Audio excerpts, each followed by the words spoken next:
Hello everyone, this is Sunil Mishra and you are watching BPSC Cracker for Prelims Examination of BPSC 67th of English Activator।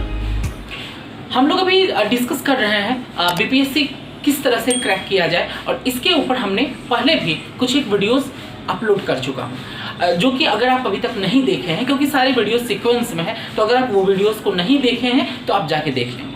जिस तरह से तैयारी अभी तक हो रही है मुझे लगता है बहुत अच्छा है और डेफिनेटली आपको जैसा भी फील हो यू कैन कमेंट।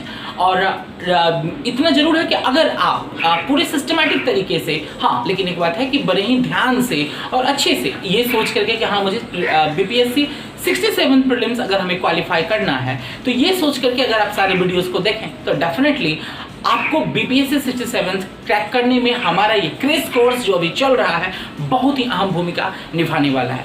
आज जो हम जिस टॉपिक पे, जिस अध्याय पे, जिस चैप्टर पे चर्चा करने वाले हैं वो इंडियन हिस्ट्री का बहुत ही इंपॉर्टेंट है, इसलिए प्लीज इसे अंत तक देखना है। और हाँ, अगर आप अभी तक हमारे इस चैनल को सब्सक्राइब नहीं किए हैं तो प्लीज सब्सक्राइब कीजिए, लाइक कीजिए, अपने फ्रेंड्स रिलेटिव्स के साथ आप इसे शेयर कीजिए और हाँ, सब्सक्राइब करने के बाद बेल आइकन दबाना बिल्कुल ना भूलें ताकि जब भी हमारी वीडियोस आए तो आप तक इसका नोटिफिकेशन पहुंच सके और आप इसे ध्यान से देखें। तो आई होप कि आप इसे बहुत ही अच्छे तरीके से देखते होंगे, पढ़ते होंगे, समझने की कोशिश करते होंगे। And if you will get any kind of the problem then you can comment.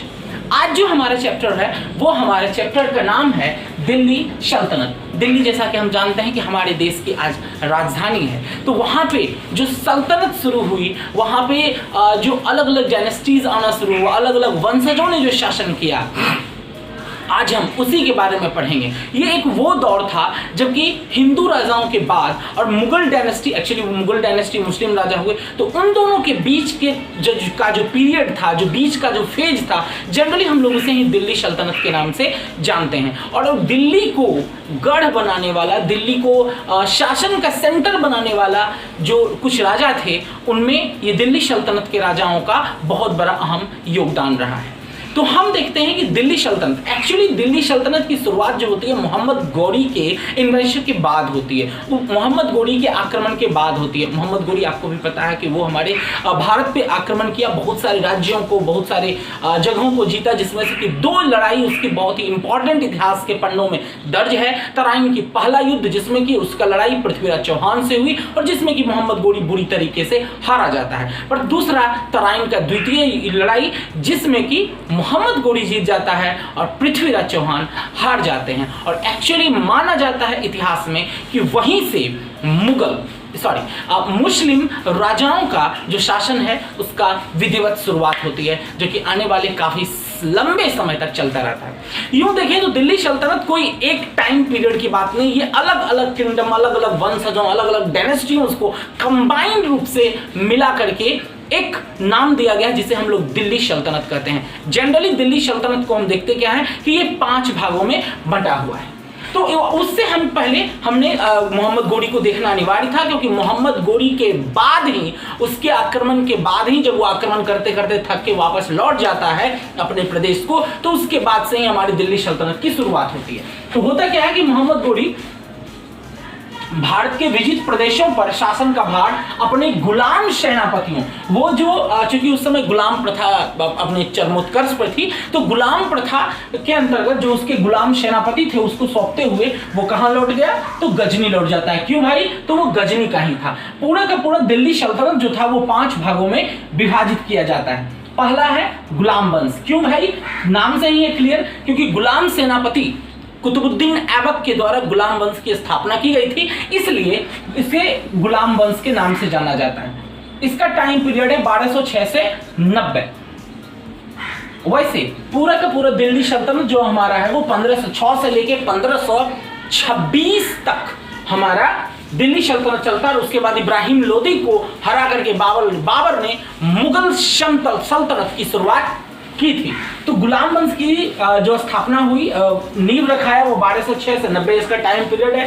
Khilji वंश 1290 से 1320, इसमें एक भयानक आएगा अलाउद्दीन खिलजी, जिसके बारे में ऑफकोर्स आप लोग मूवी पद्मावत में देखे होंगे। उसके बाद है हमारा तुगलक वंश जो कि 1320 से लेके 1414 तक का इसका टाइम पीरियड है। उसके बाद है सैयद 1414 से 1451, देयर आफ्टर लोदी वंश 1451 से 1526। तो ये थे हमारे जो 5 भाग दिल्ली सल्तनत का जो बटा हुआ है उसके अंतर्गत आने वाले प्रमुख डायनेस्टीज। अब हम देखते हैं कि इसका पहला कौन सा है, तो गुलाम वंश। अभी हमने चर्चा की थी कि चूंकि ये मोहम्मद गोरी का एक गुलाम था कुतुबुद्दीन ऐबक और उसने ही इस वंश की नींव रखी, इस वजह से इसे गुलाम वंश यानी स्लेव डायनेस्टी के नाम से जाना जाता है। और ये 1206 में कुतुबुद्दीन ऐबक ने किया था। इसका राज्याभिषेक कब हुआ था भाई, तो 24 जून 1906 में हुआ था। और इसने अपनी राजधानी कहाँ बनाई, तो लाहौर में बनाई। ठीक है, ये एक इंपॉर्टेंट सवाल बनता है कि कुतुबुद्दीन ऐबक ने अपनी राजधानी कहाँ बनाई, लाहौर, जो आज पाकिस्तान में पड़ता है।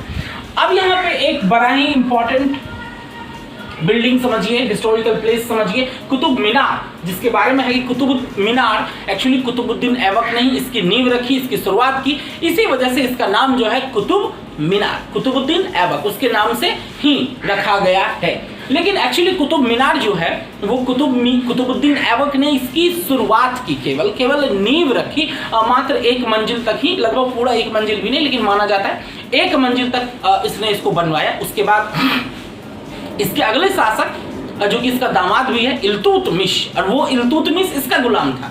ये मोहम्मद गोरी का गुलाम और इल्तुतमिश कुतुबुद्दीन ऐबक का गुलाम। तो इल्तुतमिश ने इसे कंप्लीट किया, 4 मंजिला तक बनवा दिया।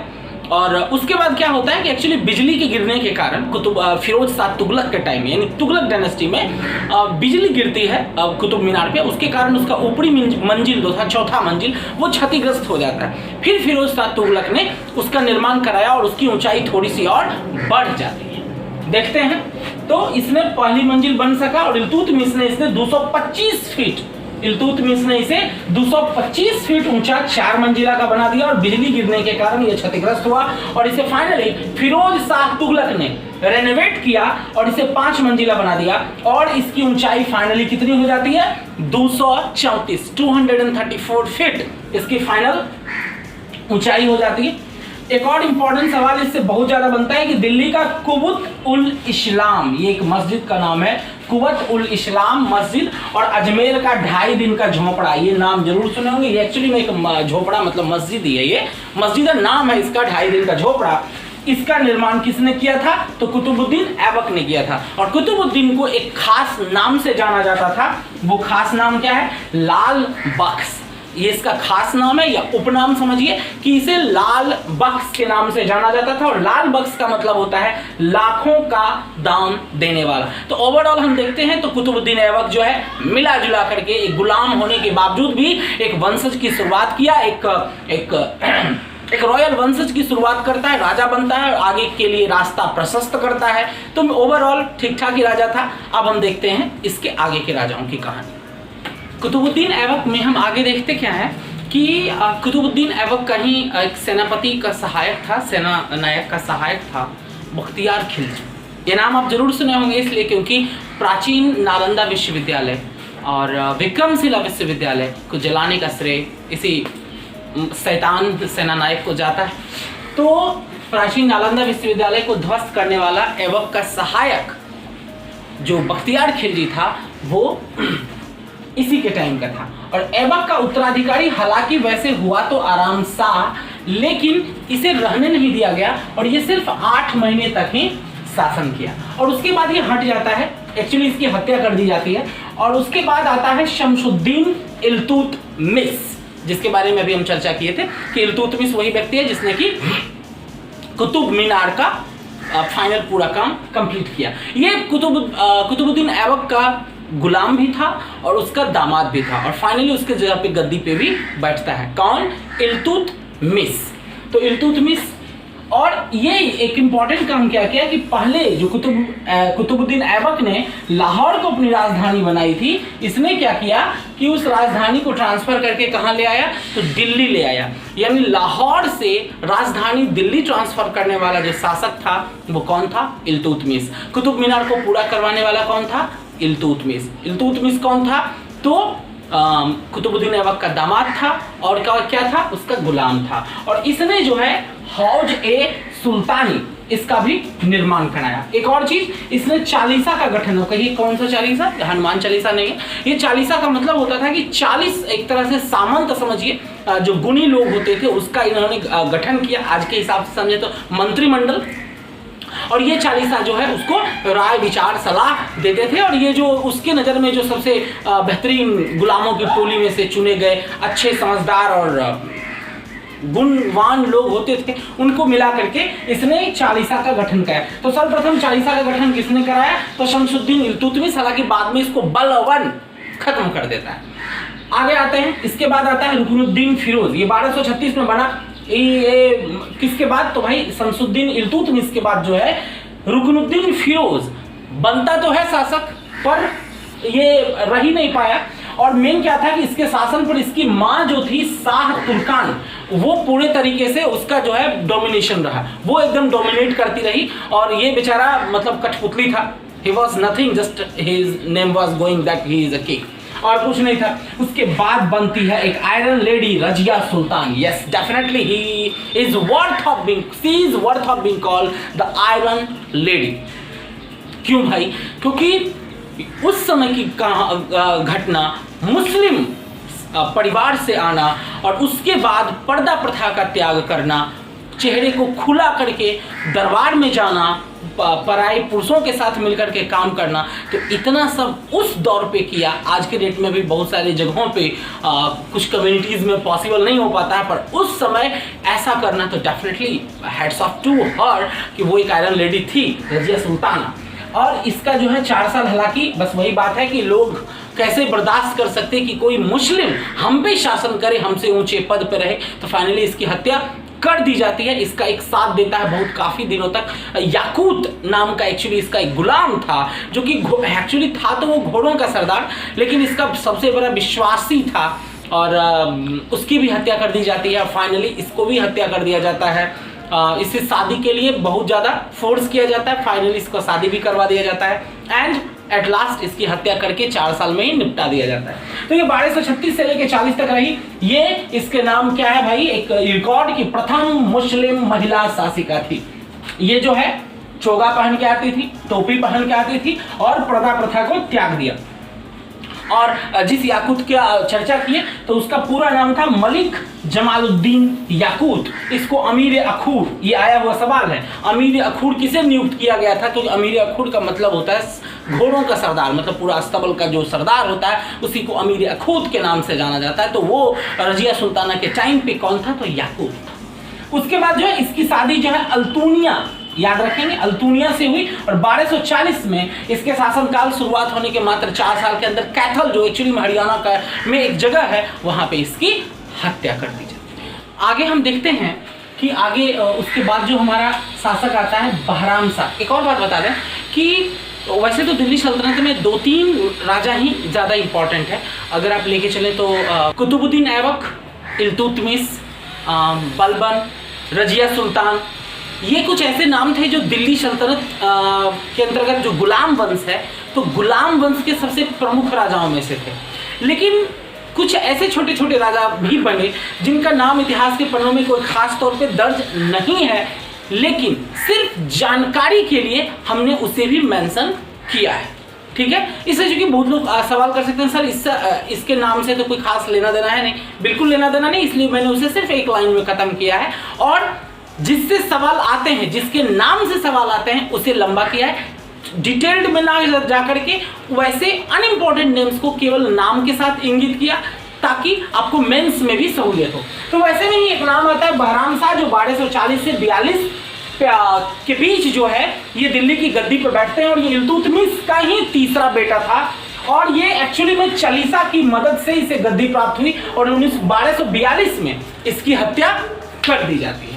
इसके बाद आते हैं मसूद शाह। ये 1242 से 46 के बीच होते हैं। ये रुकनुद्दीन का बेटा था। और बलबन, जो कि आगे एक बहुत भयानक राजा इंतजार लाइन में है, वोटिंग इन क्यू, तो वो षड्यंत्र के द्वारा इसको हटा देता है, और फिर अगला बना देता है नसीरुद्दीन महमूद को, ये सुल्तान बना देता है। कौन? बलबन। अब आ जाइए, नसीरुद्दीन महमूद जो है ये 1246 से 66 टाइम पीरियड तो अच्छा है, लगभग 20 साल का है।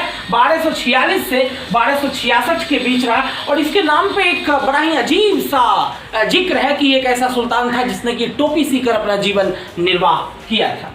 अब हम आते हैं इसका क्या बोलते हैं, गुलाम वंश के one of the biggest king जिसका नाम था गियाजुद्दीन बलबन।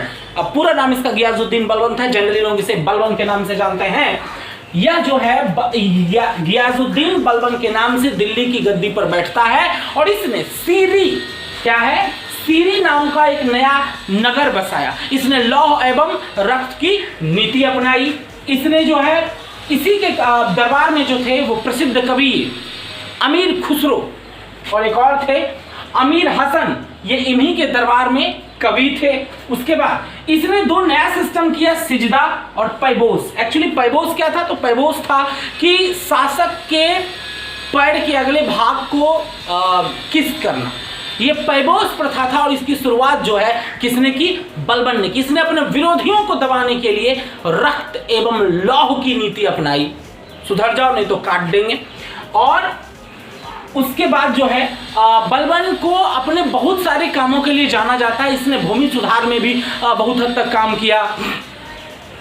इसने जो है जासूसी का जो एक अलग से संस्था बना रखी थी जिसके अंतर्गत इसे जो है पूरे राज्य में होने वाले अलग अलग तरह की गतिविधियों की सारी जानकारी देता। चूंकि एक्चुअली क्या था कि बलबन जो है पहले कमांडर रह चुका था, तो इसे राज्य किस तरह से किया जाता है या कहाँ पे गलतियां होती है, विरोधियों को कैसे दबाया जाता है, ये सारे टेक्निक्स इसे पता थे। यानी ये ट्रेनिंग लेकर के आया था, ये ट्रेंड किंग था। और इसके कारण बलबन एक बहुत ही अच्छा भी कह सकते हैं और अपनी कुछ नीतियों की वजह से बहुत ही दुर्दांतकारी राजा भी शामिल हुआ। तो इसके नाम पे कुछ सवाल अगर पूछने के आने की बात हो तो उसमें से लौह एवं रक्त नीति की शुरुआत इसने की, सिजदा एवं पैबोस की शुरुआत इसने की। उसके बाद सीरी नामक इसने नगर बसाया और क्या किया इसने, हाँ, और इसी के दरबार में अमीर खुसरो और अमीर हसन नाम के दो विश्व प्रसिद्ध कवि हुआ करते थे। अब हम लास्ट की ओर बढ़ते हैं तो गुलाम वंश का अंतिम शासक शमुद्दीन कैरमूश था।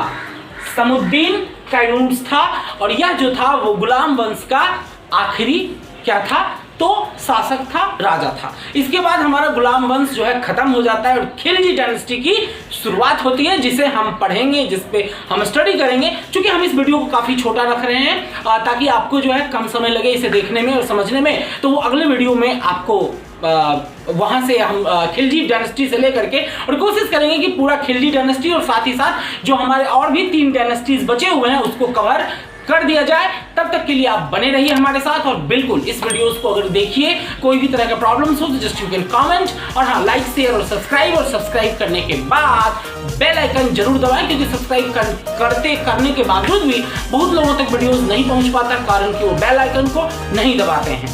So thank you so much and keep watching.